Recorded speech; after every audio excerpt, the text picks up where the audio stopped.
Rebonjour tout le monde, donc ici on est sur la deuxième partie de la vidéo concernant donc le petit magnéto-cassette Philips. Après avoir nettoyé les entraînements donc intermédiaires et le volant cabestan, donc tout est propre. Ici il me manque la courroie de la partie aller-retour de la bande, donc on ne pourra pas observer cette chose là. Donc j'ai remonté tous les petits parties des clips plastiques et circlips mécaniques ici et au dessous. Alors attention, une chose, ne pas oublier de ce petit ressort de rappel ici qui permet de faire la tension de la mécanique quand on est en entraînement ici. C'est ce qui fait la tension pour appuyer, faire presser ici la partie de l'axe qui vient entraîner la poulie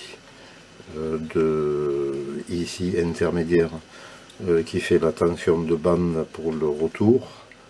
Je vous ferai voir comment on change le galet. Donc le galet ici est défectueux et on passera donc après à la partie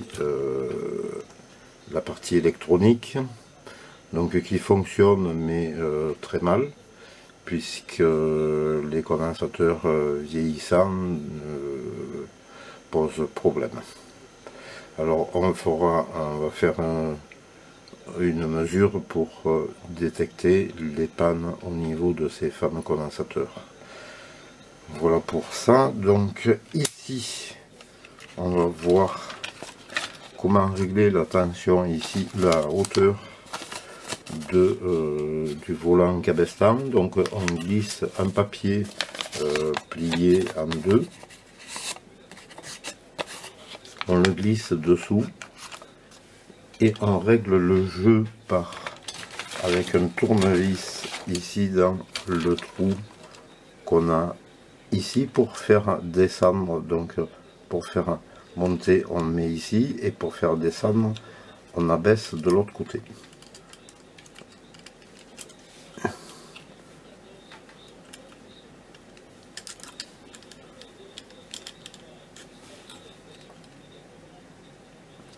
Voilà, donc là je suis au maximum, je serre ma vis du haut d'abord,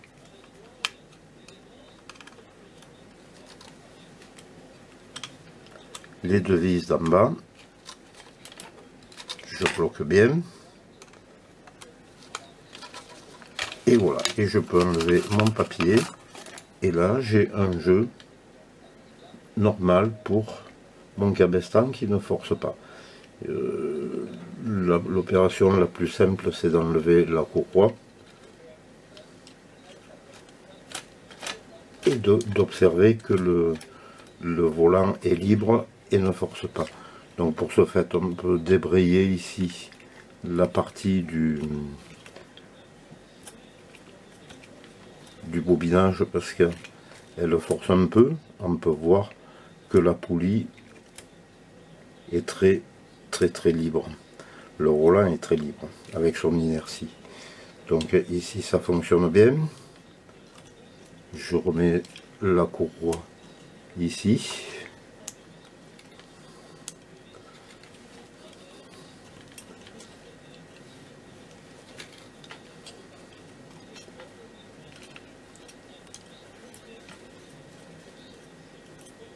Voilà, donc le jeu y est, mais il est très léger. Il ne faut pas qu'il y en ait plus que ça, il faut pas qu'il y ait plus que ça et moins que ça, sinon qu'est-ce qui va se passer?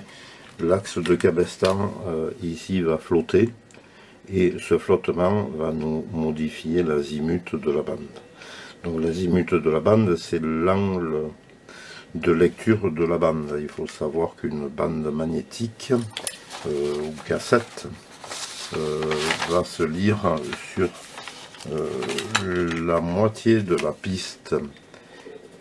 Donc ici on a une moitié supérieure et une moitié inférieure.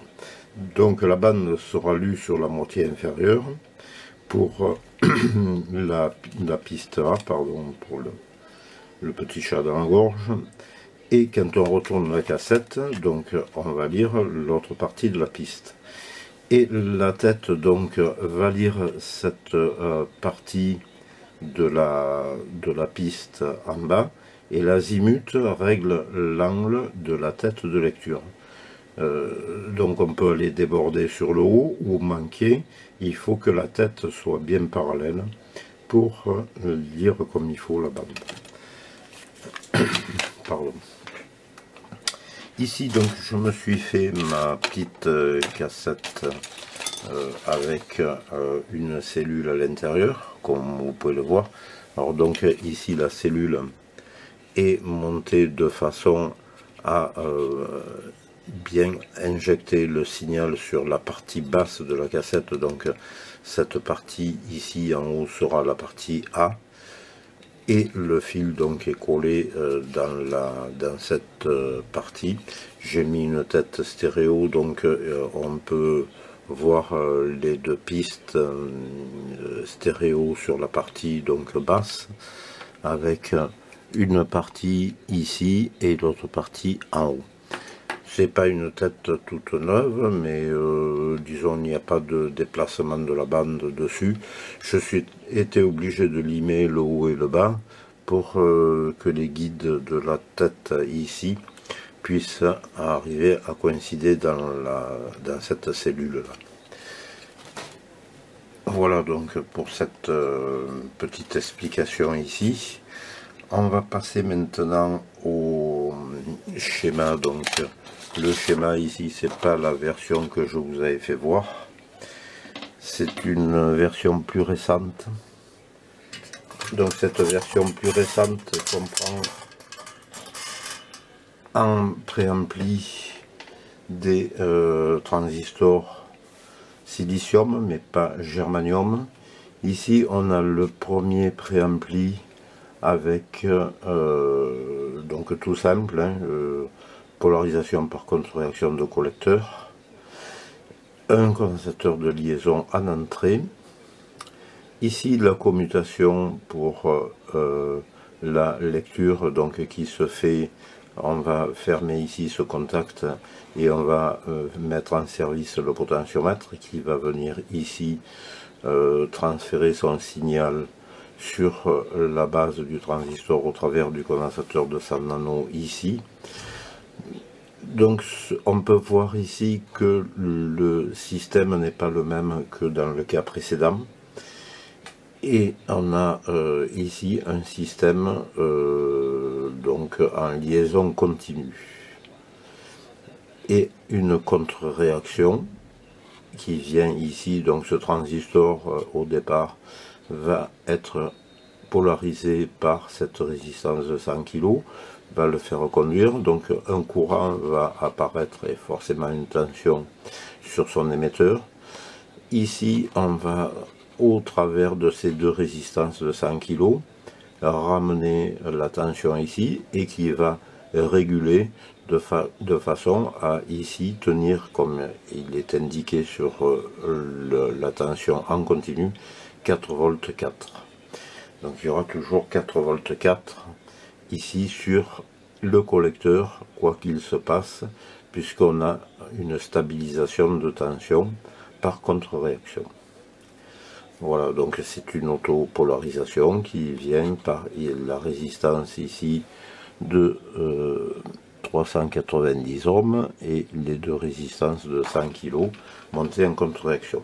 Donc ça c'est pour la contre-réaction statique, et on peut voir ici une cellule RC qui, cette cellule RC est une préaccentuation pour les fréquences graves. Donc il y a 68 nanos avec 22K qui vient sur le milieu. Donc on peut constater que c'est un filtre en T en plus. Et en deuxième partie, on a ici cette qui vient se rajouter quand on est en mode lecture, ça vient se rajouter en fermant ici.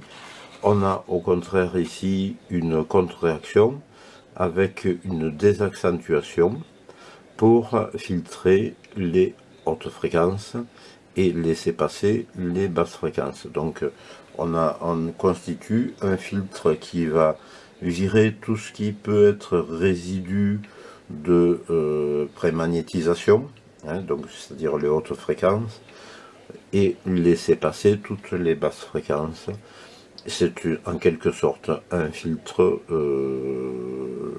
pour la partie audio, pour favoriser les fréquences graves, et les fréquences aiguës donc vont être un peu préaccentuées par vont être un peu préaccentuées, mais on a un filtre qui va avoir cette forme.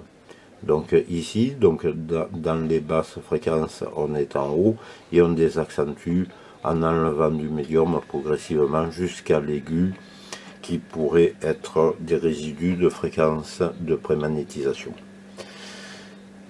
Alors après, on va attaquer cette partie au travers d'un condensateur de micro 5, la partie amplificateur.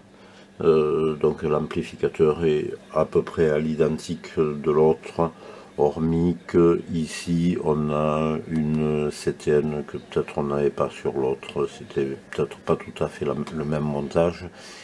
Et ici on a un beau strap qui vient ramener, chose qu'on n'avait pas sur l'autre, qui vient ramener ici pour moduler la base de ce transistor, puisque on module le courant de base de ce transistor par celui-ci, et celui-ci ne se trouve pas modulé, donc ce condensateur vient ici moduler en renfort la tension et le courant de commande de base du transistor NPN.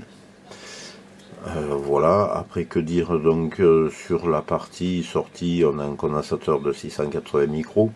Ici on a quand même malgré tout une contre-réaction statique avec une élimination des fréquences trop élevées par ce petit condensateur qui est rajouté en parallèle sur la résistance de contre-réaction, donc de régulation ici. Et ici on a une autre contre-réaction par cette résistance de 150 kg qui revient ici sur la base et au travers de la résistance de 3,9 kg, et qui va aussi constituer une atténuation. Voilà, après donc ici on a la commutation pour soit si on passe sur le haut-parleur, donc en lecture, et en enregistrement, on va fermer ici cet interrupteur qui va passer au travers de ce condensateur de 10 micros, et ici cette partie sera fermée et va attaquer ici la cellule, la demi-cellule d'enregistrement.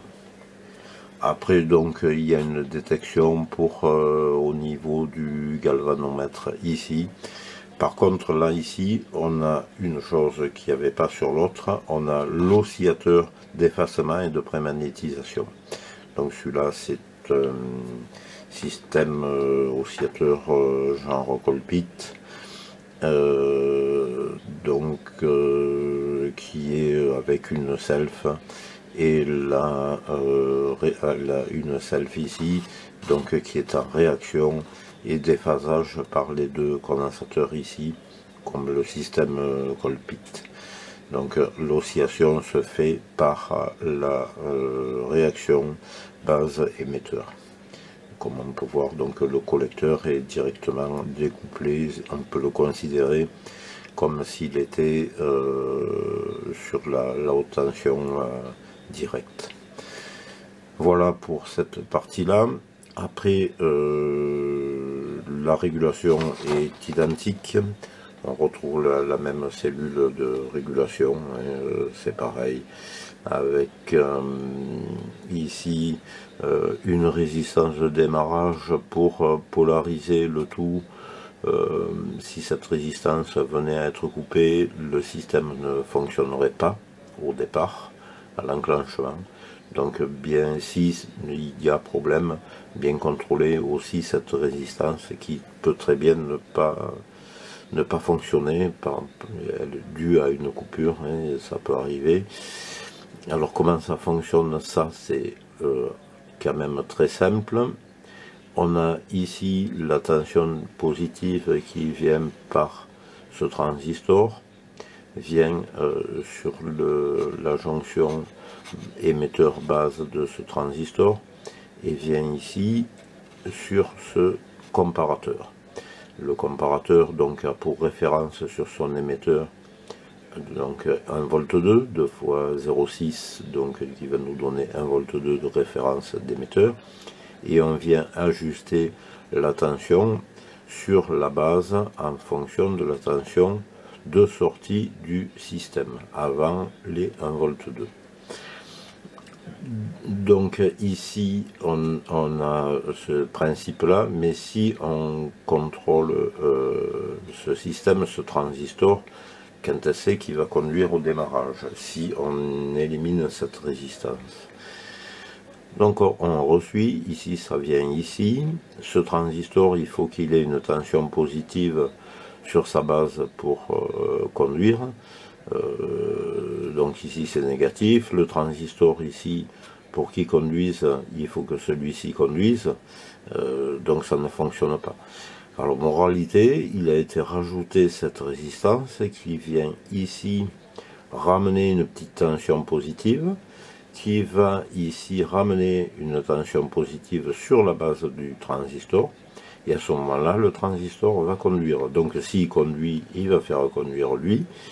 Si la tension monte à l'écart des deux, ici la résistance réglée, donc ajustée comme il faut pour avoir une bonne vitesse moteur, ici ça sera considéré comme fixe parce que ça ne change pas au travers des 1,6 V ici.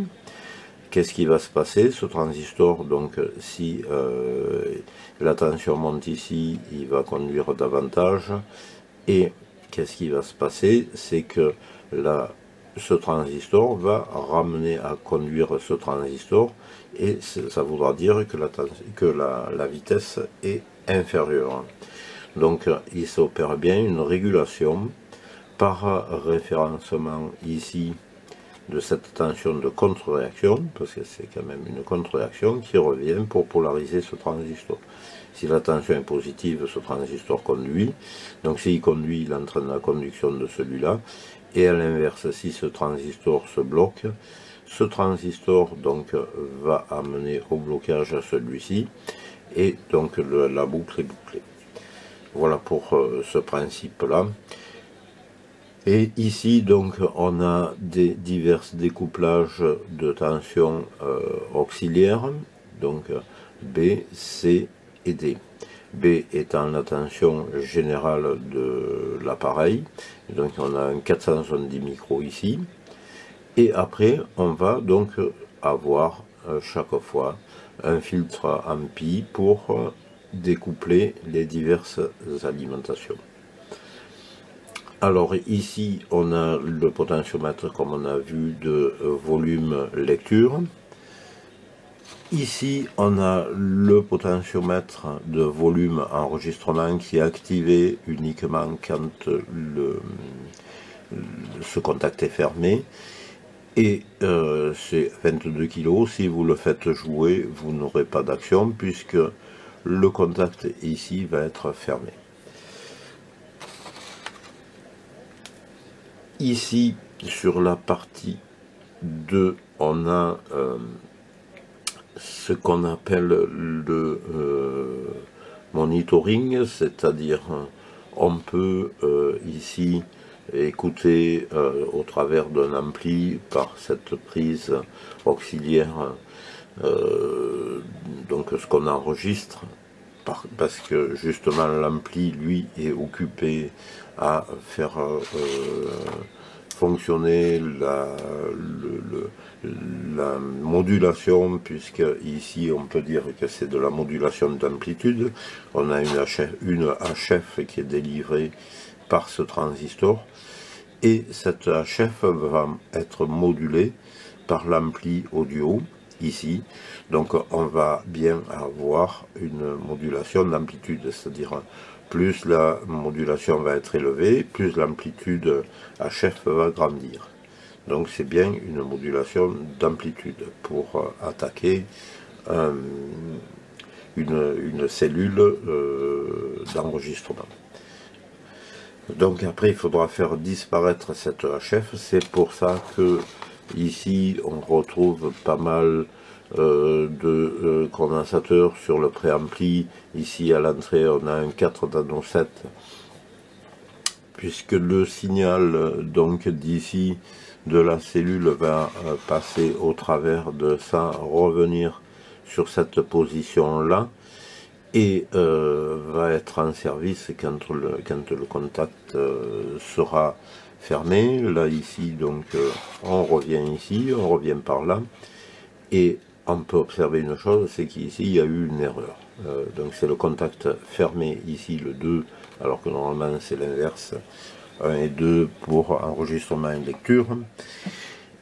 Et le signal est ramené sur l'entrée de la base de ce transistor et débarrassé de sa HF qui pourrait rester sur la cassette par ce condensateur de 4 nano 7. Et après on va attaquer ici ce préampli à grand gain, parce que ici c'est un préampli à grand gain. Et donc on peut observer ici une chose, donc la partie, comme je vous disais, lecture et enregistrement. Je dis qu'ici c'était, oui, donc ça quand c'est fermé, on a le volume de la partie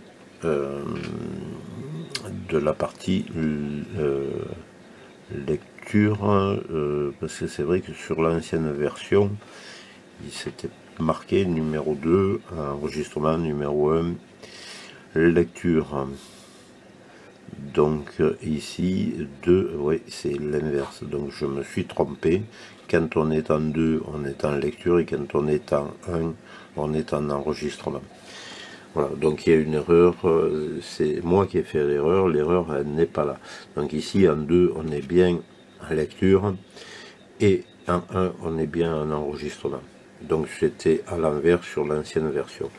Par contre, par rapport à l'ancienne version, on peut observer une chose, c'est que ici c'est totalement différent. Le négatif est à la masse, alors que sur l'ancienne version c'était le positif à la masse.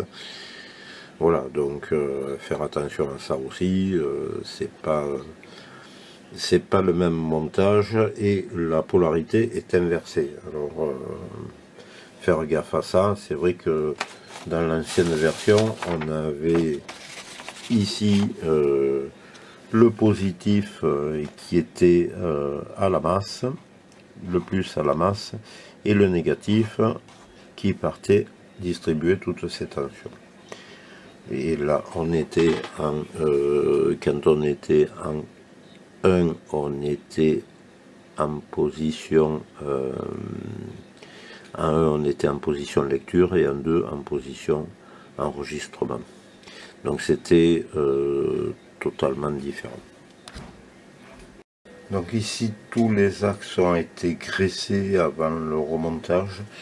J'ai utilisé ici de la graisse blanche synthétique. Si vous n'avez pas ça, parce qu'il est très dangereux d'utiliser de la graisse à base de pétrole, le caoutchouc n'aime pas ça. Alors vous pouvez utiliser de la vaseline. Voilà, on va faire l'essai, le test avec la cassette. Je vais mettre la cassette ici en place, il faut de ce fait ensuite mettre le point ici de masse qui est ici, car c'est la vis qui fait la masse de la partie électronique. On va mettre avec un fil, faire une liaison de masse et on va pouvoir mettre en lecture.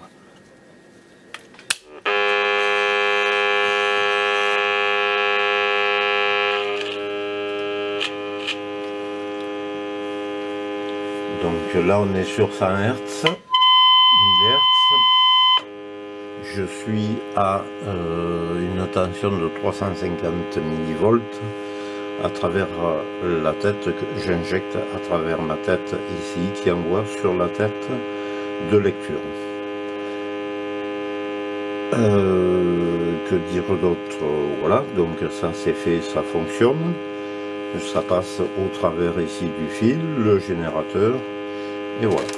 Ensuite, on va contrôler les condensateurs ici qui sont sur l'alimentation.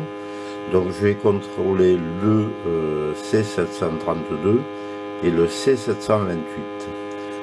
Pour ce faire, j'ai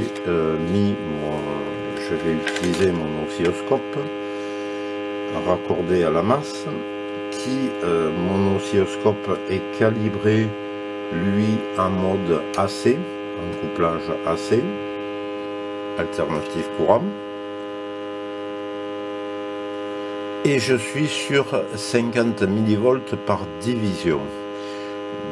Donc l'entrée ne sera pas perturbée par la liaison continue.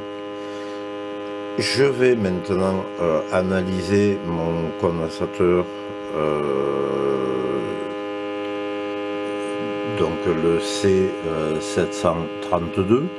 Pour ce faire, je prends mon plan ici, je cherche dans ma ligne ici C732, donc C sont ici, 731, 732.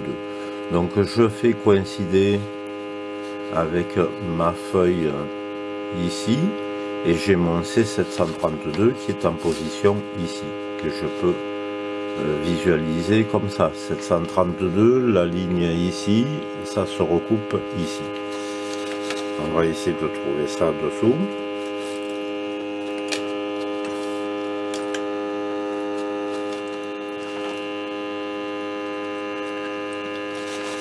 Si je prends, donc j'ai mes deux potentiomètres en haut ici, le C732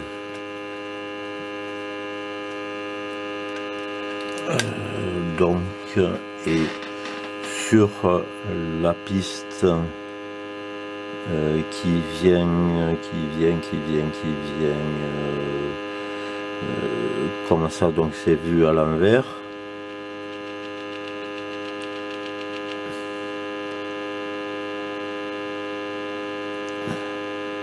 Il y a la piste qui descend ici, la piste qui descend comme ça ici.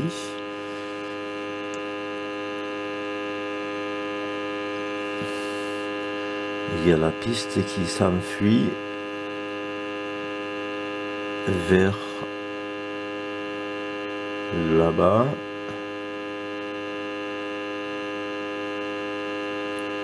Donc il serait entre la masse donc qui remonte, la masse qui remonte ici, donc ça c'est la masse.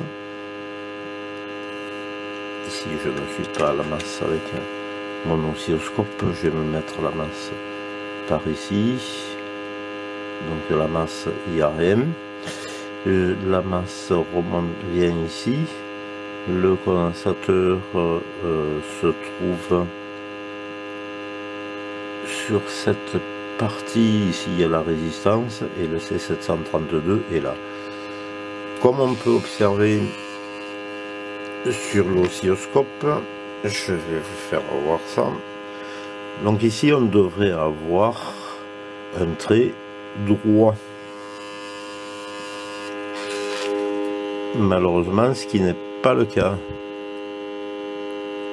On a une résiduelle importante, donc le condensateur est sec. Donc ce condensateur est à changer. Ça, c'est foutu. Après, on va contrôler maintenant l'autre condensateur du filtre, qui est le C728. Alors C728, on va chercher C728. C728, il est ici. C728. Donc comme on peut voir C728 ici, je redescends, C728, il est là. Donc ici. Alors le C728, et on a dit, est ici. Et si je regarde, donc la masse ici, et C728 ici. Alors si je regarde l'oscilloscope, effectivement, j'ai bien une résiduelle aussi. Donc moralité, les deux sont foutus. Alors pour ça, donc comme je vous ai dit, je suis en couplage AC.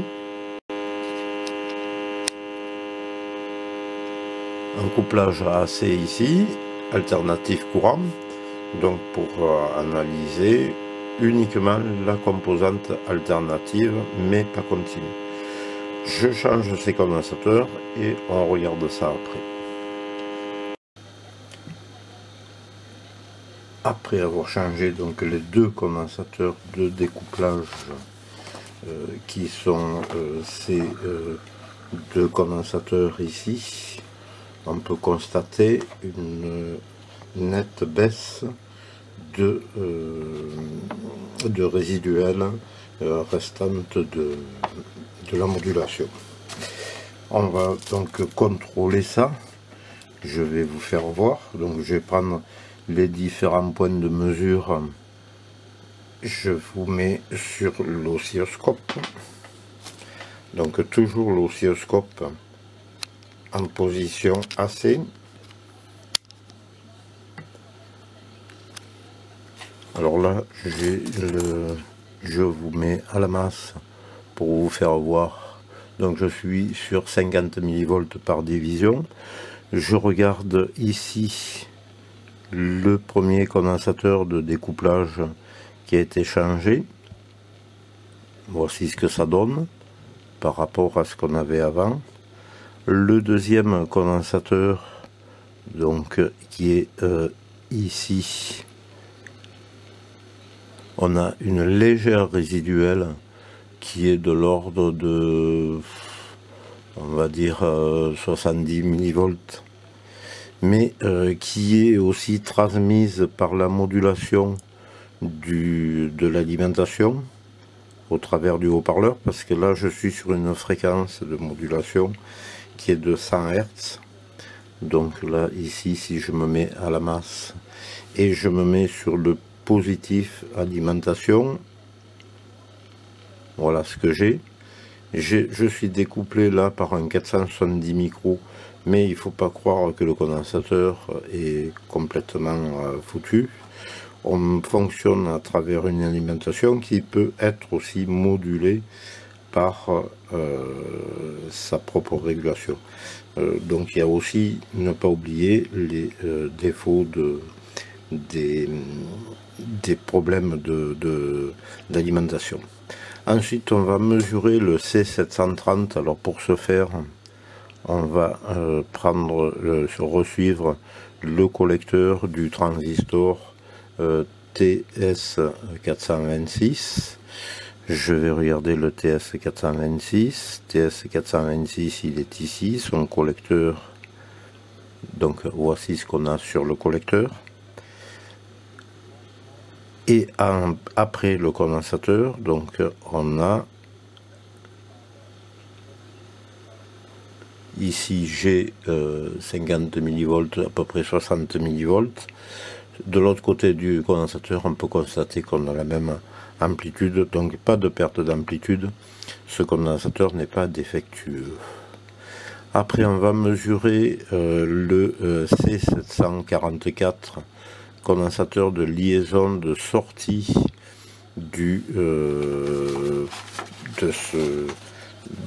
qui est ici. C'est un électrochimique aussi. On va regarder ça. Alors pour ce fait on va le trouver, le C744. Si je prends mon feuillet ici et que je cherche C744, donc ici c'est 738, 42, 47, 35, 43, 46, 745, 750, 48, et alors il est où lui? C'est 734, je me suis pas trompé, c'est bien c'est 744, ouais.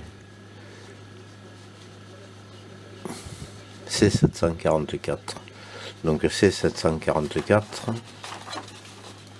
Si je prends ici c'est 744, il est là. Donc je vais regarder ça en dessous de l'inverseur enregistrement lecture.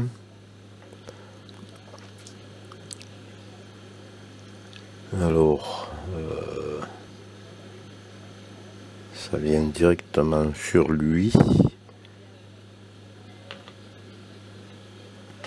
Là on a une plus forte amplitude, donc je vais changer ma sensibilité, je vais mettre sur 500 millivolts.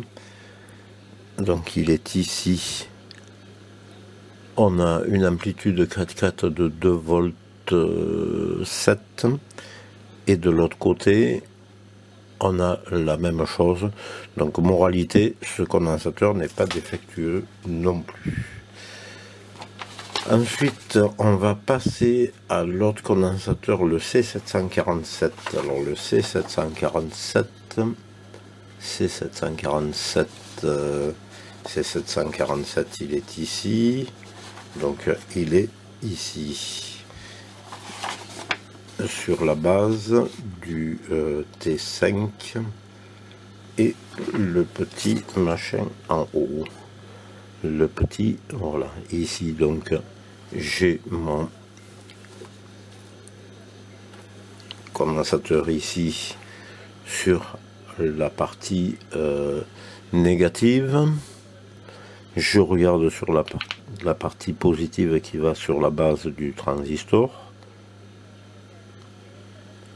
On a une légère différence, mais il faut tenir compte d'une chose, c'est que ici on se retrouve avec, sur ce truc là, une contre-réaction qui vient de ce côté. Donc on a un signal qui est contre-réactionné par ici, par la 150K, et qui va donc nous ramener un signal en opposition de phase au travers de cette résistance, et la résistance aussi du condensateur de 1 micro 5 qui n'est pas défectueux, puisque si je regarde en sortie, donc je vais regarder condensateur de liaison de sortie directement avant le condensateur. Donc sur la partie des deux émetteurs, on va se mettre sur 1 volt par division. Donc sur le j'ai ici une amplitude de 3 volts 7, et sur l'autre partie à l'opposé du condensateur, j'ai 3 volts 7 en crête aussi. Alors le haut-parleur c'est un 8 ohms, l'impédance est relativement faible pour un 680 micros, surtout sur des fréquences de l'ordre de 100 Hz. Donc on peut considérer que le condensateur ici n'est pas défectueux non plus. Donc pas de distorsion sur le condensateur. On pourrait à la limite le changer, mais 680 micros, on pourrait passer à 1000. On aurait, si je dédouble mon condensateur par un autre, par 1000 micros,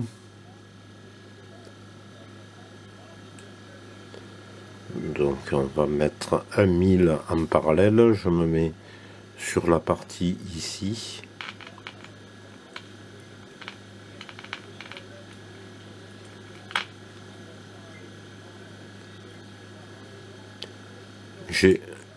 Je double ma capacité, 680 000, et vous voyez qu'il n'y a pas de différence. Donc on considère que le condensateur n'est pas défectueux.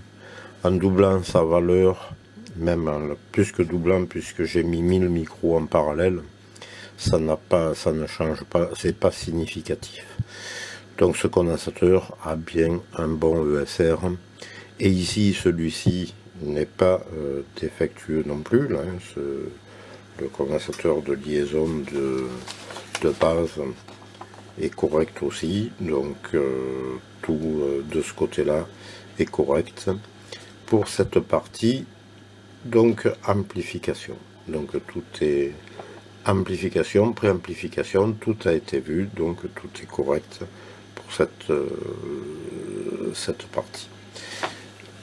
On va remonter donc cette partie avec le commutateur et il restera à voir le condensateur ici, le 10 micros de liaison pour la tête d'enregistrement qui peut lui être défectueux aussi. Pour ce fait, on va injecter sur l'entrée, donc ici on a deux entrées, une entrée en position micro et ici on a une entrée qui est la position auxiliaire, donc c'est-à-dire tout ce qui peut être radio ou tourne-disque, enfin pick-up, tout ça. Je vais essayer ça et on va voir ce que... Donc là je suis en position enregistrement et on va contrôler. J'ai injecté ici le signal sur la pin donc numéro 2, pardon, la pin numéro 3 et 5 qui est l'entrée auxiliaire, c'est-à-dire pas micro.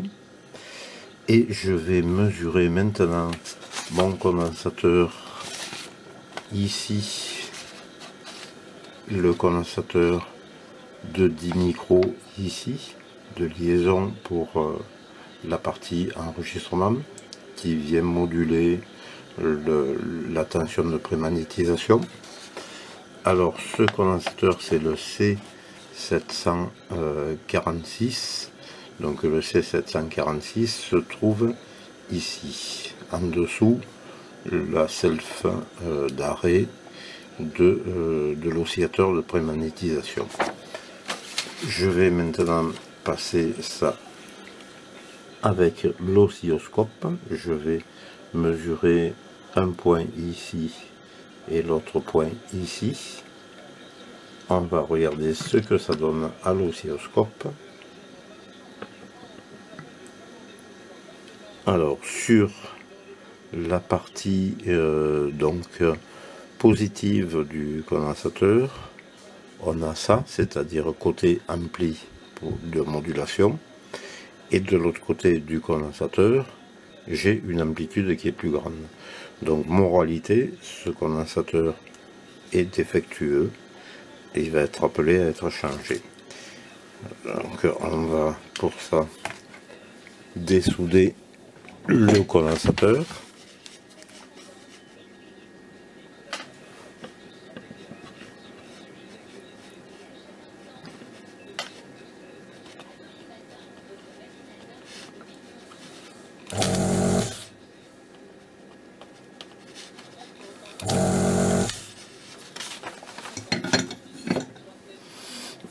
redémonter la partie circuit imprimé.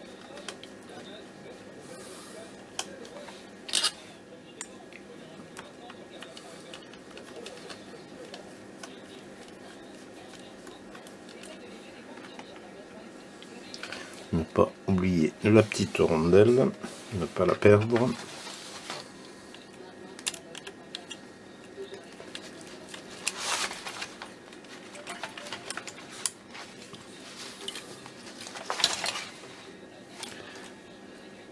Donc le condensateur, il est ici.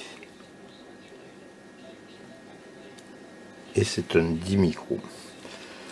Alors tous les condensateurs donc que j'ai changés sont ici. Je les ai changés par nécessité puisqu'ils étaient défectueux.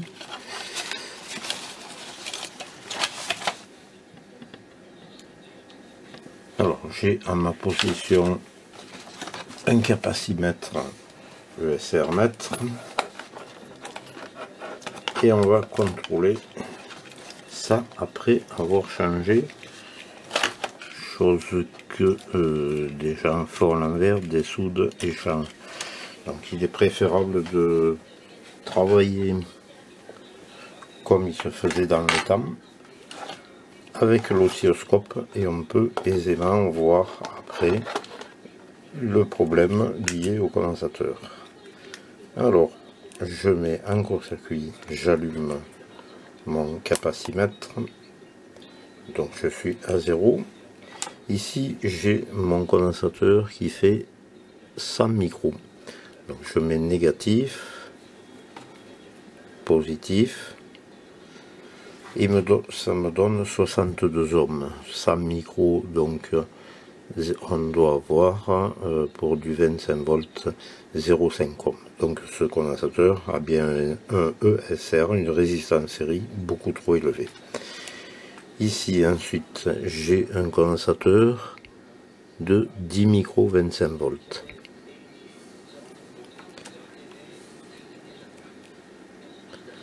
Là c'est l'infini, le condensateur est complètement avec un ESR qui est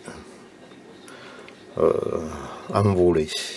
Ici j'ai un autre condensateur qui est un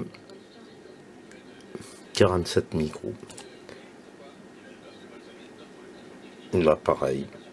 Donc moralité, en mesurant après les condensateurs, on s'aperçoit que par déjà la mesure par l'oscilloscope et le cheminement du signal par l'oscilloscope, c'est beaucoup plus facile et plus aisé que de dessouder et de remonter après si c'est bon. Alors on va trouver un condensateur de 10 micros. 10 micros 25 volts. Alors le positif est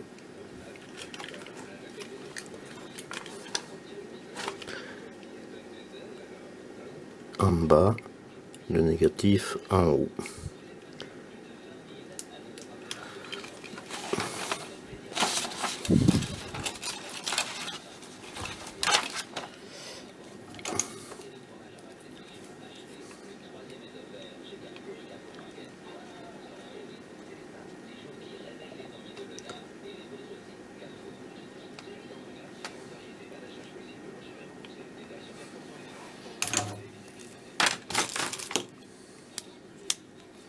Voilà donc pour le changement en direct du condensateur.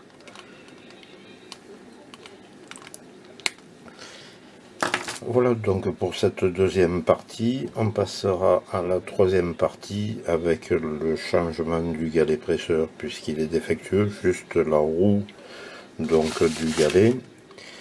Cette roue est bien fatiguée, donc on changera cette roue caoutchouc et on passera au réglage d'azimut et le test final de l'appareil. Allez, hop.